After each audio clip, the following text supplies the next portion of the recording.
Earth signs, tignan po natin kung ano ang mensahe para sa iyo ngayong araw. Keep in mind po na ito ay general reading lamang. So, hindi po lahat ay makaka-relate. So, be open-minded.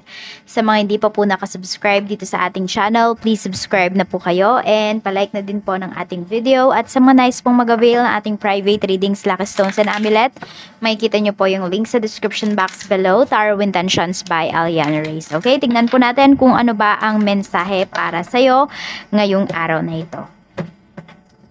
Mayroon tayo dito nga blessing to ease loneliness and bring companionship. So, meron kayong makakausap, pwede rin yung iba po sa inyo is meron kayong, sabi natin, pagkakaabalahan ngayong araw na ito. Yan po. So, parang sabi natin, sa trip mo ngayon, Earth signs, meron kang makakasama. Ayan. Kung ano man yung trip ninyong gawin ngayong araw na ito. So, di po kayo mag-iisa. We have a blessing to find the truth. Okay. So, meron ditong clarity na paparating para sa inyo. Siguro kung ano ba yung gusto ninyong gawin, ayan po. Sabi natin ito, meron dito, gusto nyo nang bumukod. So, kunwari, akala mo, ikaw lang yung nakakaisip niyan. Pero, even pala yung, kunwari, partner mo, gusto niya na din palang bumukod. So, baka kasi meron dito, nakikita na kayo sa parents, ganyan, or hindi pa kayo magkasama ng person mo, gusto mo nang magsama kayo, ganyan. Ayan po. Tingnan natin. We have naman a blessing on your family. So, ayan. Marami naman dito. Thankful kayo kasi kahit yung iba sa inyo may pinagdadaanan kayo is hindi man siguro lahat ng family members mo. Pero meron dito nakakaintindi talaga sa'yo. Parang willing siyang makinig. Ayan po. So, ayan. Meron dito. Pwede na, hindi ko alam, nag-house hunting ba kayo? So, pwede po na meron na kayong makikitang bahay. O kaya naman, pwedeng magpapatayo na yung iba sa inyo ng bahay. You know? Nandun yung parang after ng lungkot, earth signs, is saya naman yung mararanasan po ninyo. So, i-claim nyo yung positive energy na yan. Tignan po natin kung ano pa yung mensahe para sa'yo. Spirit guide, ano pa po yung mensahe natin kay earth signs, Taurus, Virgo, Capricorn, Sun, Moon, Rising, and Venus ngayon. Tignan po natin. Okay, mayroon tayo ditong grief. Ayan nga, so nalulungkot nga yung iba sa inyo. Sabi ko nga, meron kayong makakadamay dito. Sabi natin, yung hindi mo mafe-feel ba na nag-iisa ka dito ngayon. Ayan, nalulungkot yung iba sa inyo kasi pwedeng meron kayo mga, sabi natin, mga plans na feeling ninyo hindi siya nag-workout, you know, walang progress na nangyayari. We have the Magician. So, kailangan mo lang talaga dito i-embrace yung sarili mo, i-embrace yung power na mayroon ka. You know, yung pagiging magician mo, yung pagiging manifester mo, yung pagiging, ano mo ba yan, all out mo pagdating sa pagbibigay ng effort sa mga bagay na gusto mo talaga or mga bagay na gusto mong mangyari sa life mo. Minsan kasi yun yung parang nagiging ano natin nagiging blockages natin. Gusto natin yung isang bagay na yun pero di man tayo gumagawa ng aksyon. Yung parang pinagdadasal lang natin, ganyan. Kung ibibigay mo po sa akin, ibigay mo na po, ganito, ganyan. Pero kailangan kasi gawan nyo din ng aksyon. Ayan o, you have the magic. Kayang-kaya nyo po yung gawin. Basta, kayang-kaya nyong makuha yan. Basta magbigay lang kayo ng oras and ng efforts. Meron tayo ditong the tomb, ayan, which is, ayan nga, a blessing on a home. So, meron na nga kayo talaga dito na pagtatayuan ng bahay. So, pwedeng meron dito, naghulugan kayo ng lupa, ganyan, or meron dito, hahanap kayo yung mga foreclosing sa bangko. Ayan, ang gawin nyo po dito kasi meron ako nakikita na pwedeng kukuha kayo ng ganyan. Check nyo yung mga details talaga. Mas maganda kung pupuntahan po ninyo or sasadyain nyo talaga yung lupa o yung bahay na bibilhin po ninyo para hindi kayo magkaroon ng problema dito. A blessing on your family, we have the path. Ayan, so meron dito magkakaayos. Kung meron pong tampuhan pagdating sa pamilya, you know, dito mo mafe-feel na parang nagkakaisa kayo ng family mo. Sabi ko nga, meron dito na akala mo ikaw lang yung nag-iisip ng ganitong bagay, yun pala, okay din pala yan sa family mo. So, hindi mo talaga mafe-feel na nag-iisa ka dito. May support system ka. Check natin kung ano pa yung mensahe. Pero bago yan, ito po yung inyong lucky numbers. We have 40, 25, 10, and 15.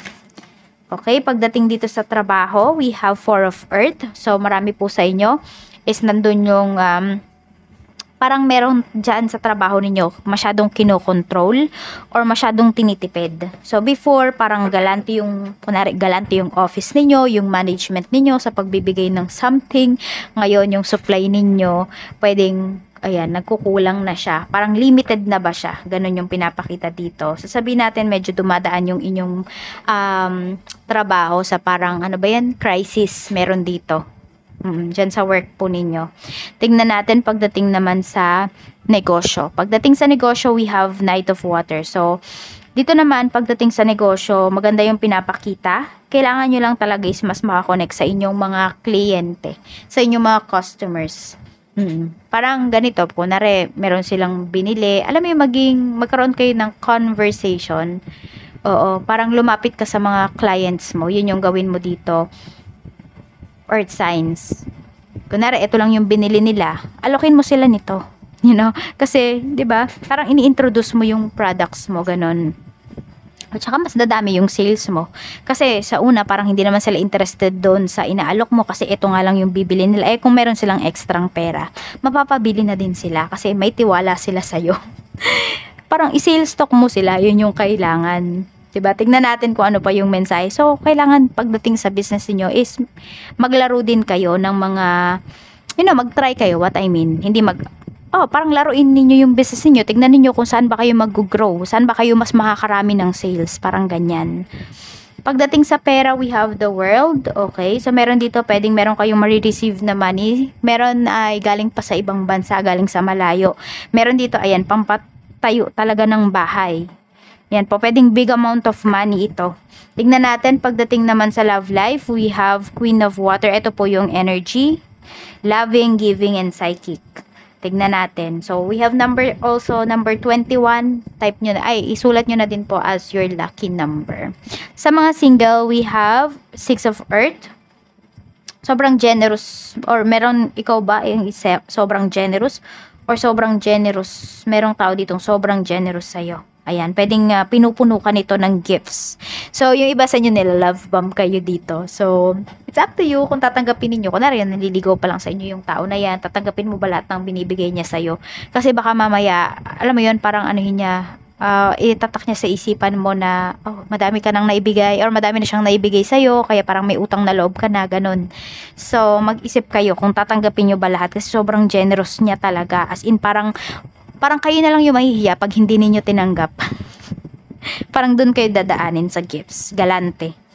Ayan, or galante ba talaga kayo earth signs kapag kayo ay nanliligaw? We have naman the Empress para po sa mga, ayan, number 3, dagdag nyo na din sa inyong lucky numbers. Para po ito sa mga magkarelasyon. So, pwedeng meron dito, mabubuntis. Ayan. So, meron dito kahit sabihin natin, siguro live-in yung iba sa inyo, ganyan. Or gusto niyo na magkaroon ng baby. Ayun nga, meron dito, Yan, baka meron po dito ay mabuntis. So, kung di pa kayo ready, mag-ingat. Pero kung ready na kayo, ayan, parang sasabay nyo na din yan sa pagbukod, sa paglipat ng bahay, sa pagsasama. Baka may gusto nang mag-live-in dito. Sa mga mag-asawa naman, we have Page of Air. Okay, so ayan. Parang manghihingi kayo ng advice sa asawa po ninyo.